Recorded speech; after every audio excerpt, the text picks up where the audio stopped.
안녕하세요. 반갑습니다. 자, 오늘은 지난번에 이어서 2강에 대해서 공부해 보도록 하겠습니다.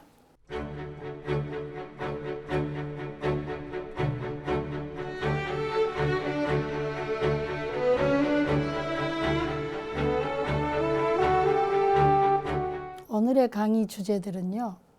지혜, 자비, 중생, 부처, 시각, 본각. 좀 어렵죠? 복잡해 보이는데 또 막상 해보면 그렇게 복잡하진 않아요. 자, 질문들을 보겠습니다. 지혜롭게 살아가려면 무엇을 마음에 지니고 살아가야 할까요?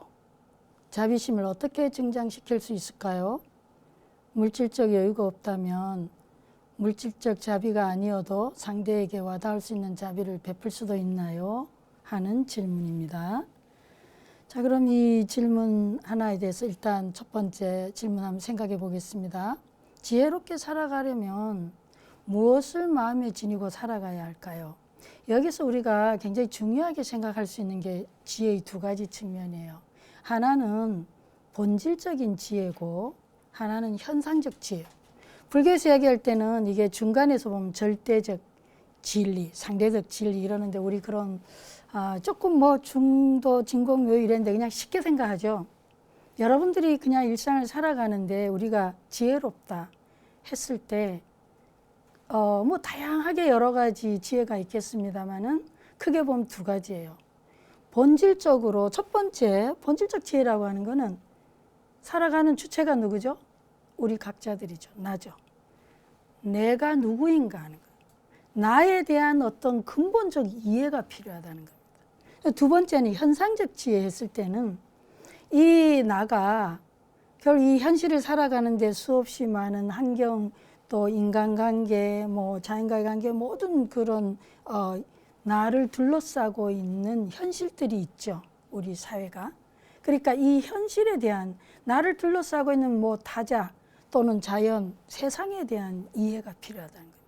그래서 이 두 가지 이해를 우리가 어떻게 여기 중도, 진공, 묘유 해놨는데 이 두 가지를 우리가 어떻게 조화롭게 통합적으로 이해할 수 있냐. 뭐 이제 특히 젊은 시절에 우리가 생각을 해보면 극단적으로 굉장히 이상을 추구하잖아요. 뭔가 진실, 정의. 근데 이 진실이나 정의라고 하는 거에 대해서 우리가 생각을 많이 하는데 거기에 많이 너무 치우쳐 버리면 뭘 우리는 놓치냐? 현실을 놓치고 있는 거. 뭐가 진실이냐 이런 부분들. 또 나가 누구냐, 진정 누구냐. 여기에 너무 빠져 있으면 뭘 놓치죠? 나를 둘러싸고 있는 주변이나 인간관계나 현실을 다 놓치게 되는 거예요. 그래서 여기서 굉장히 중요한 게 뭐냐? 극단적으로 어느 한 곳에 치우치지 않고 이 두 가지를 어떻게 하면 중도적으로 잘 조화롭게 우리가 관계할 수 있냐 하는 부분이 매우 중요합니다. 또 너무 본질적으로 내가 누군지도 모르고 너무너무 세상이 이래나 인간관계 이런 데만 치우쳐지면 또 뭐예요? 우린 너무 그런 거를 너무 기회주의자라든지 너무 얕다 이런 말들을 하죠. 아니면 또 본질에 너무 본질주가 뭐예요? 비현실적이다. 너무 이상주의다. 이런 말들을 합니다. 그러니까 쉽게 얘기하면은 이게 불교 용어로 굉장히 어렵게 느껴지지만 실제 우리를 중심으로 생각해 보면 그냥 단순한 거예요. 본질적으로 내가 누구냐 하는 거하고 이 나를 둘러싸고 있는 세상, 우리의 현실이 어떠냐. 이 두 개를 치우치지 않고 중도적으로 잘 이해하는 거다. 그렇게 생각하시면 편하고요. 보시면 여기 이제 화면에서 잘 안 보일 수도 있는데 지혜를 대표하는 게 우리 불교에서 문수보살님이에요. 이 문수보살은 여기 한자로 이렇게 잘 해보면은 문수달 천진 했어요. 문수보살이면 통달하다. 통달했다 뭐에? 이게 하늘의 진실, 진리에 통달해 있다 이런 뜻입니다. 이게 하나의 본질적 지혜를 표현한다 볼 수 있어요. 그래서 사실 이 벽화 이 그림은 저기 범어사 그 토굴에 계시는 용학스님이라고 하는 분이 계신데 어느 날 저하고 얘기하다 당신이 이 그림을 몇 번이고 벽화를 너무 감동해서 보고 오셨노라고 저한테 보내주신 거예요. 그래서 제가 좋아서 오늘 한번 소개를 해봤습니다. 두 번째 그림을 하나 벽화를 보시면요. 보현보살인데 보현 명연기에서 보현보살은 명이랑 밝은 명자입니다. 명료하게 한다. 뭘요? 연기를. 연기라고 하는 게 다른 말로 하면 중도예요. 그러니까 실제로 보여는 실천입니다. 우리가 실제 인생을 살아가는데 현실 속에서 살아갈 때는 그런 본질적인 지혜가 이 현실에 대한 이해를 제대로 하고 함께 잘 조화를 이루면 뭐예요? 실제 우리의 행동으로 나타나는 것은 연기적이다. 중도적으로 나타난다. 요 그림을 한번 제가 한번 소개를 해봤습니다. 자, 두 번째 질문을 볼까요? 자비심을 어떻게 증장시킬 수 있을까요? 자비심요? 그냥 단순해요. 자비라고 하는 것은 자애와 연민을 얘기하는 건데 자애 수행을 하고 우리 연민 수행, 요즘 뭐 아주 흔하죠. 자애 수행이라고 하면은 그냥 단순하게 친절한 걸 말해요.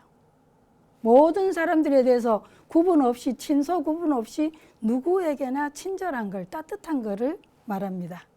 그래서 조금 더 깊이 있게 말하면 모든 존재들이 행복하기를 바라는 그 마음이 자애수행이고요.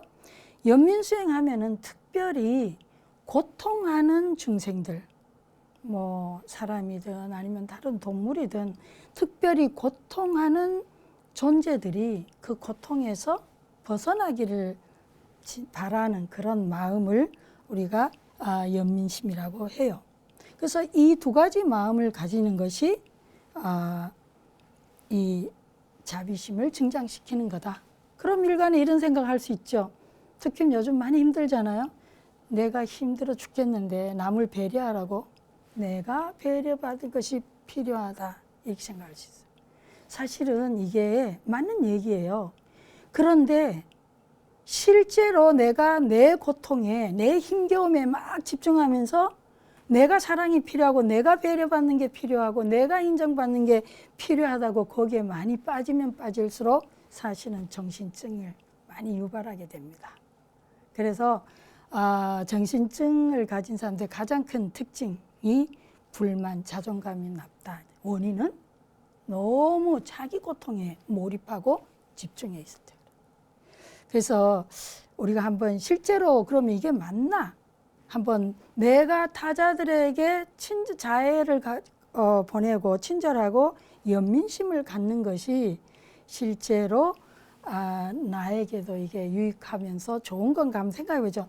고통스러운 사람들은 타자에게 친절하거나 연민을 갖기에 내가 힘들어 죽겠는데 내가 어떻게 자비심을 키우겠냐 이 생각할 수 있어요. 근데 실제로 해보면 다르다 이거죠. 한번 우리가 경험을 해보도록 하겠습니다. 자, 그러면 일단 자애 수행부터 한번 경험을 해볼까요? 자, 다 같이 자세를 이렇게 허리를 이렇게 세우시고요. 척추 세우시고 부드럽게 눈을 감아보세요. 눈 감으시고 그리고 심호흡을 한번 해봅니다. 자, 천천히 자연스럽게 숨을 들이쉬시고 내쉬고. 네, 좋습니다. 자, 이제 여러분 주변에 있는 사람들 누구든지 좋습니다. 여러분들이 좋아하는 사람이든 부모님이든 친구든 그 사람을 떠올리시고 자, 필기하지 않습니다. 필기하지 않고 그대로 눈 감고 실습을 하셔야 돼요. 자, 그대로 이건 직접 체험이 중요해요. 눈을 감으시고 여러분 주변에 부모나 형제나 누구든지 이 순간에 떠올라지는 사람을 마음속으로 한번 떠올려 보셔요.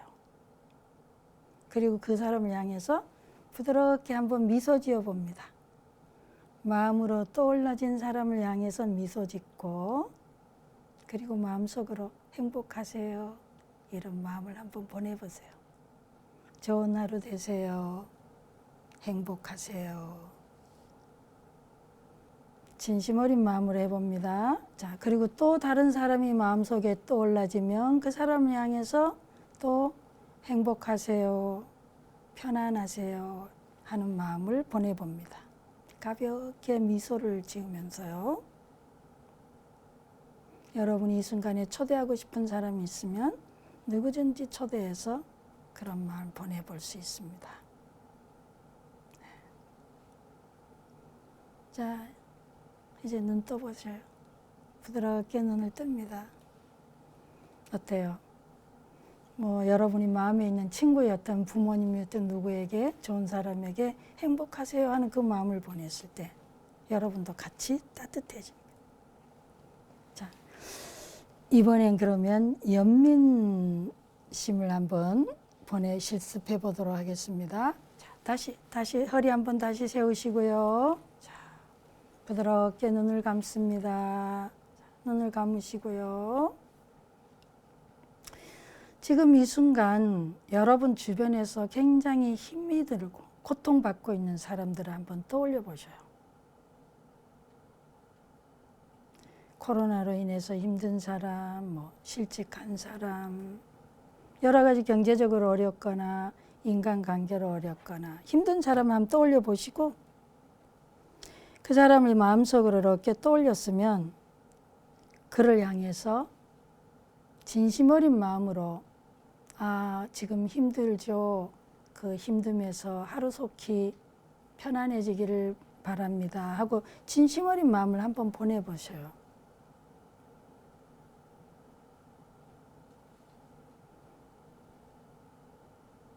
또는 이 순간에 여러분이 고통하고 있는 부분이 있다면 여러분과 똑같은 문제로 고통하고 있는 사람들을 떠올려도 좋습니다.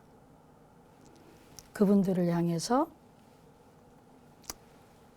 여러분들이 아, 당신이 편안해지기를 그 고통으로부터 하루속히 벗어나기를 하는 마음을 가져봅니다.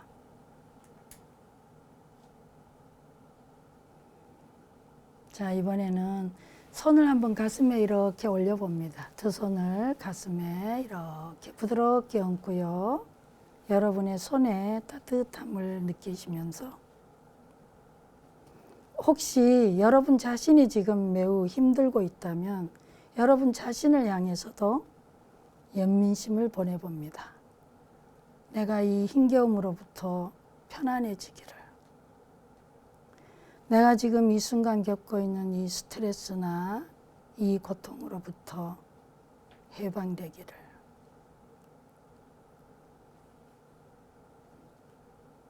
내가 이 힘겨움으로부터 자유로워지기를.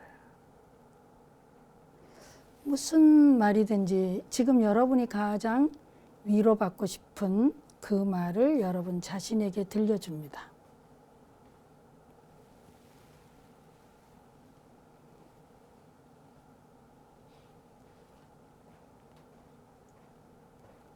아, 내가 좀 편안해지기를, 지금 이 불안이나 이 스트레스로부터 내가 좀 더 편안해지기를, 이 고통으로부터 자유로워지기를 하는 진심 어린 마음을 여러분 자신에게 보낼 수도 있고, 또는 여러분 주변에 여러분이 아끼는 사람들, 또는 여러분은 알지 못하지만 지금 이 순간 여러분과 똑같은 고통을 겪고 있는 사람들을 향해서 마음을, 연민심을 한번 보내봅니다.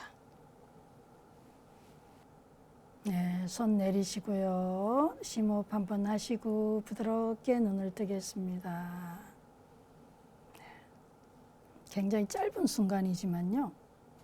여러분들이 우리가 뭐 엘리베이터를 타고 다니거나 거리를 다니거나 이럴 때 서로 이렇게 뚱하고 아니면 좀 어색할 때 마음속으로 그냥 편안하세요, 행복하세요, 이런 마음, 이런 부드러운 그 좋은 그런 마음을 일으키는 순간에 본인도 모르게 그 주변이나 공간이 굉장히 더 따뜻해지고 편안해집니다. 이런 것 일상에서 우리가 실천할 수 있는 굉장히 간단하게 실천할 수 있는 방식들이에요. 그래서 사실은 뭐 자비 수행이라고 하는 게 굉장히 어렵거나 복잡한 게 아닙니다. 그냥 자의 수행은 그냥 조금 더 내가 의도적으로 좀 더 친절한 마음을 좀 내는 거. 연민 수행은 특별히 내가 힘들 때 그거를 내 자신을 향해서 위로해주면 그는 자기 연민이 되고요. 타자를 향해서 해주면 타자 연민입니다. 자기도 마찬가지예요. 자기 자신을 향해서 우리는 우리도대로 우리가 굉장히 친절이 필요할 때가 있죠. 돌봄을 받고 싶을 때가 있죠. 근데 사실 우리가 그럴 때 우리 자신을 어떻게 하죠? 대부분 우리를 비난해요. 바보같이 멍청이도 그것도 못하고. 이런 식으로 우리가 실패하거나 실수했을 때 우리를 위로하기보다는 우리를 비난할 때가 더 많습니다. 사실은 그럴 때 우리가 내가 생각해봐요. 우리가 얼마나 우리 자신들이 소중해요. 근데 여러분들이 사랑하는 사람이나 여러분이 아끼는 사람이 실수했거나 실패했다면 비난하지 않잖아요. 근데 우리는 우리가 그렇게 많이 비난합니다. 그래서 우리 자신에게도 우리도 실수하거나 힘들 때, 그럴 때 우리도 친절이 필요하고 연민심이 필요해요. 그래서 불교 수행에서 제가 지난 시간에 말씀드렸듯이 방법론이, 실천수행 방법론은 자리 이타라고 있습니다. 자리는 나를 이익되게 하고 이타는 타자를 이익되게 하는데 나에게도 그런 자애와 연민을 제공하고 또 다른 사람에게도 필요할 때 자애와 연민을 제공하는 방법이 되겠습니다.